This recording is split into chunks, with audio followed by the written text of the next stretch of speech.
নামজারি করুন ২টি সহজ উপায়ের মাধ্যমে ৭ দিনের মধ্যেই। লাগবে না অতিরিক্ত একটি টাকাও। এই যে ২টি পদ্ধতি, এই ২টি পদ্ধতি অবলম্বনের মাধ্যমে আপনারা যারা জমির মালিক, তারা অন্যের সহযোগিতা ছাড়াই খুব সহজেই ঝামেলাবিহীন এবং নামজারির আবেদন বাতিল ছাড়াই নামজারি সম্পন্ন করে খতিয়ান সংগ্রহ করতে পারবেন কিংবা মাঠ পর্সা নিজের সংগ্রহে রাখতে পারবেন। তো এই ২টি পদ্ধতি কি, কিভাবে কাজ করবেন? আজকের এই ভিডিওটিতে এই সংক্রান্ত বিষয়টি নিয়ে বিস্তারিত আলোচনা করব। ভিডিওর বিষয়বস্তু বুঝতে গেলে ভিডিওটি ১ম থেকে শেষ পর্যন্ত মনোযোগ সহকারে দেখতে হবে। তবেই মাত্র আপনারা নামজারি সম্পূর্ণ করতে পারবেন আমার এই পদ্ধতি কিংবা আমার এই বলে দেওয়া সিস্টেম অনুযায়ী। সুপ্রিয় ভিউয়ার্স, তো কথা না বাড়িয়ে চলুন ভিডিওটি শুরু করা যাক। আসসালামু আলাইকুম। সুপ্রিয় ভিউয়ার্স, আমাদের দেশের নামজারি করার যে সিস্টেমটা, সেটি আমরা অনেকেই ভুলেই যেতে বসেছি। আমরা যখন কোনো সম্পত্তির নামজারি করতে যাই, তখন আমরা ম্যাক্সিমাম ক্ষেত্রে কি করি? আমাদের আশেপাশের যে ধরনের লোকগুলো এ বিষয় নিয়ে জানে তাদের পরামর্শ নেই, অথবা আমাদের উপজেলাতে যে এই দলিল লেখকরা রয়েছে, মোহরিরা রয়েছে, তাদের পরামর্শ নেই বা তাদের সহযোগিতা নেই। আবার দেখবেন যে আমাদের ভূমি অফিসের আশেপাশে কিছু দালাল রয়েছে। এই দালালেরা আপনাকে এই জমিগুলো যেগুলো নামজারি করা প্রয়োজন, সেগুলোর নামজারি করে দেওয়ার ব্যাপারে আপনার কাছ থেকে স তারা সহযোগিতা প্রদান করতে চাইবে আপনাকে। তো আপনি তাদের সঙ্গে যোগাযোগ করে নামজারি করে নিবেন। এখন এই সিন্ডিকেটের মধ্যে পড়ে আসলে যে প্রক্রিয়ায় নামজারি করা যায় কিংবা আইনগত যে পদ্ধতির কথা বলা রয়েছে, নিয়মের কথা বলা রয়েছে, সেই নিয়মের মধ্যেই আমরা যাই না কিংবা সেই নিয়মের পথে আমরা কেউ হাঁটতে চাই না। এর পেছনে অনেকগুলো কারণ রয়েছে। যেমন নামজারি তড়িঘড়ি করে সম্পন্ন করার ব্যাপারটি, আবার নামজারি যেন কোনো ঝামেলা না হয় এই ব্যাপারটি, টাকা যাক কিন্তু নামজারি যেন সম্পন্ন হয়, এই ধরনের একটি মন মানসিকতা কিন্তু আমাদের সকলের রয়েছে। এখন আপনাকে একটি বিষয় মাথায় রাখতে হবে। আপনি যখন কোনো একটি অন্যায় কাজকে প্রশ্রয় দিবেন, সেই অন্যায় কাজের প্রশ্রয়ের ফলে আপনার যে সুষ্ঠু কাজ, সেই কাজটি কিন্তু কখনোই আর মাথাছাড়া দিয়ে উঠতে পারবে না কিংবা সেই কাজটি আর কেউ করার সুযোগ পাবে না। কিংবা আমাদের ভূমি অফিসে যারা রয়েছে তাদের মেক্সিমাম ক্ষেত্রেই অনেকেই দেখা যায় যে তারা সঠিক প্রক্রিয়ায় ভূমি মালিকদের সহযোগিতা করতে চায় না। তারা এমনও বলা যে সাবেক যে একজন ভূমি উপদেষ্টা ছিলেন হাসান আরিফ সাহেব, তিনি বলেছিলেন যে ভূমি অফিসে বৈজ্ঞানিক কায়দায় ঘুষ নেওয়া হয় ভূমি মালিকদেরকে বা ভূমি মালিকদের কাছ থেকে, এবং সুষ্ঠুভাবে যে কাজটি সম্পন্ন করে দেওয়ার উপযোগী সেই কাজটি তাদের সুষ্ঠুভাবে করে দেওয়া হয় না। সুপ্রিয় ভিউয়ার্স, আপনারা প্রথমে একটি কাজ করবেন, সেটি হলো আপনারা যে জমি ক্রয় করবেন সেই জমি আপনারা সর্বপ্রথম যে দলিলটি তৈরি হবে সেই দলিলটি নির্ভুল আছে কিনা এই বিষয়টি একটু তদারকি করবেন। অনেক সময় পিঠ দলিলে ভুল থাকে, সেই ভুলটি পরবর্তীতে দলিলে উঠে আসে, কিংবা দলিল লেখার সময় কিছু করণিক ভুলও হয়ে থাকে, সেই ভুলগুলোর কারণে পরবর্তীতে নামজারিতে ঝামেলা হয়। তো আপনারা প্রথমে এই দলিল যেগুলো রয়েছে আপনাদের, সেই দলিলগুলো নির্ভুল হয়েছে কিনা, দাতার নাম, তারপরে আপনারা যারা গ্রহীতা তাদের নাম, জমির দাগ নম্বর, জমির পরিমাণ, জমির তফসিল, এই বিষয়গুলোতে কোনো ধরনের ভুল রয়েছে কিনা। কেননা আপনারা যখন একটি সঠিক প্রক্রিয়ার মাধ্যমে নামজারি সম্পন্ন করতে যাবেন, তখন কিন্তু আপনার ইউনিয়ন তহসিলদারের উপর দায়িত্ব পড়ে যে ওই ইউনিয়নের এই দাগ নম্বরে, অর্থাৎ আপনার দলিলে উল্লেখিত জমির বিবরণ অনুযায়ী আপনার জমিটি ঠিক মতো রয়েছে কিনা, সেই জায়গায় রয়েছে কিনা, জমিতে আপনারা ভোগ দখল করছেন কিনা। এখন যদি দলিলে কোনো ভুল থাকে, অর্থাৎ দাগ নম্বরে ভুল থাকে, তাহলে তো ওই তহসিলদার পরবর্তীতে গিয়ে যখন খোঁজ করবে, তখন আপনার ওই সম্পত্তি ওই দলিল অনুযায়ী মিলবে না। তারা একটি রিপোর্ট দিবে, সেই রিপোর্ট অনুযায়ী আপনার নামজারি সম্পন্ন হবে না। এখন এক্ষেত্রে তহসিলদারকে ঘুষ দেওয়া অনেকে ভুয়া নামজারি করার চেষ্টা করে, কিংবা সঠিক প্রক্রিয়া থাকলেও এই তহসিলদারকে ঘুষ দেওয়ার একটি প্রবণতা কিন্তু অনেকে রয়েছে। তাই এই বিষয়টির থেকে বের হয়ে আসেন যদি।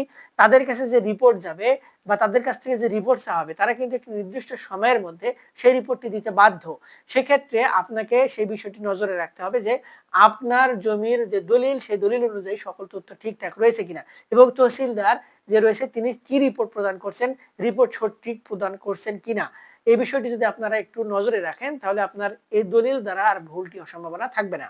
এরপরে দ্বিতীয় নম্বরে হচ্ছে আপনার আবেদন প্রক্রিয়া।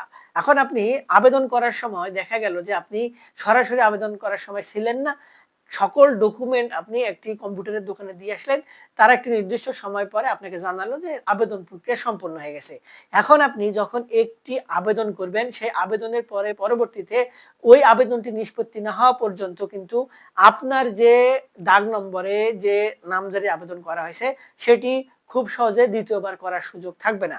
ভূমি অফিস থেকে যখন সেটি ডিনাই করে দিবে বা খারিজ করে দিবে, তখন কিন্তু ওই নামজারিটি পুনরায় করার সুযোগ থাকবে। এই বিষয়টি অনেক ক্ষেত্রে এমন হয়। সার্ভারে কিন্তু জটিলতা থাকে, যে জটিলতাগুলো আমাদের এখনো সেরে উঠা সম্ভব হয় নাই বা রাষ্ট্র সেগুলো সেরে উঠতে পারে নাই। তাই এই বিষয়টি আপনারা করবেন যে যত ডকুমেন্ট রয়েছে সেই ডকুমেন্টগুলো নিয়ে আপনারা বসে একবার ভালো করে পড়ে দেখবেন, কোথায় কত দগ নাম্বারে, কোথায় কোন পরিমাণের কথা বলা রয়েছে, জমির যে দাতা সেই ব্যক্তির নাম কি রয়েছে, এবং প্রয়োজনীয় যে সংখ্যক ডকুমেন্ট রয়েছে সেই ডকুমেন্টগুলো ঠিকঠাক মতো একবার মনের মধ্যে নিয়ে তারপর আপনারা কম্পিউটার দোকানে বসে বা আপনার যেখান থেকে আবেদন করার উপযোগী সেখানে বসে আপনারা সশরীরে থেকে এই আবেদনটি সম্পন্ন করার চেষ্টা করবেন, এবং আবেদন সাবমিট দেওয়ার আগে অবশ্যই ২-১ বার আপনারা ভালোভাবে সেটি দেখে নিবেন যে কোনো তথ্য সেখানে ভুল হয়ে গেল কিনা।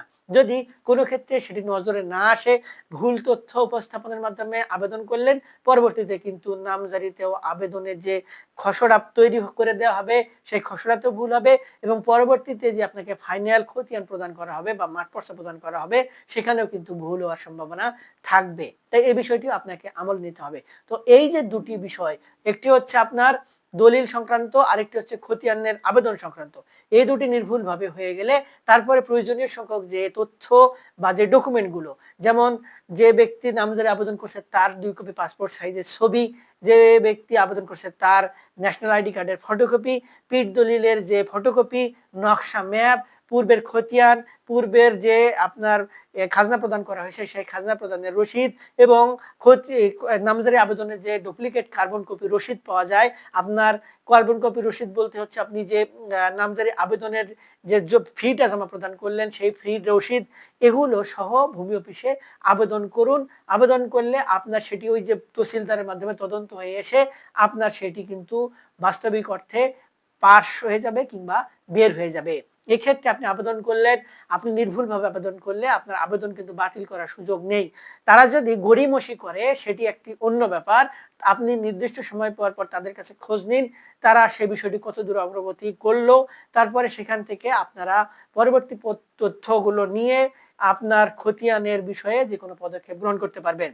ভূমি অফিস থেকে নির্দেশনা দেওয়া হয়েছে, ভূমি মালিকদের আবেদনের পরিপ্রেক্ষিতে কোনো নামজারির আবেদন আর বাতিল করা বা খারিজ করা যাবে না। প্রযোজ্য ক্ষেত্রে যদি কোনো তথ্য ভুল থাকে কিংবা ঘাটতি থাকে, সেগুলো সংশোধনের জন্য ভূমি মালিকদেরকে সময় দিতে হবে বা তাদের সুযোগ দিতে হবে।